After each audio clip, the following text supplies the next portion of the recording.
Le projet de réhabilitation thermique et énergétique du bassin sablonnier s'inscrit dans le cadre du plan stratégique de notre société. C'est l'élément structurant de notre politique d'entretien pour l'ensemble de nos logements. Ce dossier a un coût légèrement inférieur à 1 million d'euros.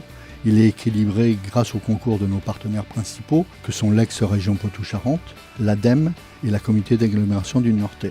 Un complément de financement a été nécessaire. Il est apporté par la Caisse des dépôts et consignations, qui est notre principal partenaire en la matière. Le projet a été initié en 2012, mais n'a réellement été mis en œuvre qu'à partir de 2016. Nous sommes passés par différentes phases administratives, comme les études préalables, le diagnostic, les dépôts de permis, et puis les appels d'offres conformément au Code des marchés publics.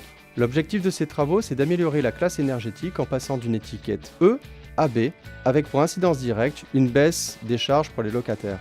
Initialement, le chauffage et l'eau chaude sanitaire étaient donc d'origine électrique et afin d'optimiser au maximum la performance énergétique du projet, nous avons opté pour une solution solaire collective avec appoint individuel. Pour répondre à la problématique de l'individualisation des charges des locataires, nous sommes partis sur un système de production de chauffage et d'eau chaude individuelle. Afin de garantir un niveau de performance optimum, le choix s'est naturellement porté sur le gaz naturel disponible à proximité. La création et validation des colonnes gaz ainsi que l'étude d'approvisionnement a été réalisée en partenariat avec GRDF. GRDF nous accompagne sur plusieurs projets, notamment sur des systèmes très innovants. La particularité sur ce chantier est de gérer nos travaux en fonction des logements occupés et globalement ça se passe plutôt bien. Dans les parties communes, nous créons pour chaque logement et depuis le coffret GRDF un réseau en tube cuivre et des gaines gaz contenant un compteur par logement. Pour le chauffage, nous posons dans chaque logement des chaudières gaz murales qui desservent un réseau de tuyauterie cuivre et des radiateurs eau chaude. Et pour un plus grand confort, le tout sera géré par un thermostat d'ambiance. Pour l'eau chaude sanitaire, nous posons un système de production solaire avec des panneaux en toiture et un ballon tampon qui stockera de l'eau chaude gratuite et qui permettra aux locataires de réaliser des économies sur leur facture. Cette eau chaude sanitaire est ensuite envoyée à chaque chaudière gaz de chaque logement qui réalise un emploi de température en cas de besoin. Il y a eu une rénovation énergétique assez importante. Côté nord, tous les murs ont été isolés. De nouvelles fenêtres double vitrage qui sont plus hermétiques que les anciennes.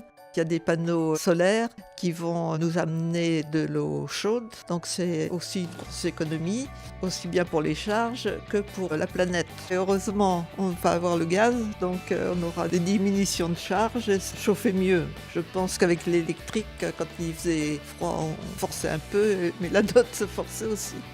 La problématique des bailleurs sociaux aujourd'hui, c'est de la remontée énergétique des bâtiments énergivores sur des étiquettes B. Le gaz naturel est une des meilleures solutions pour atteindre rapidement cette étiquette énergétique. Se pose la question de l'intégration dans le bâtiment des conduites montantes et des installations de coffrets.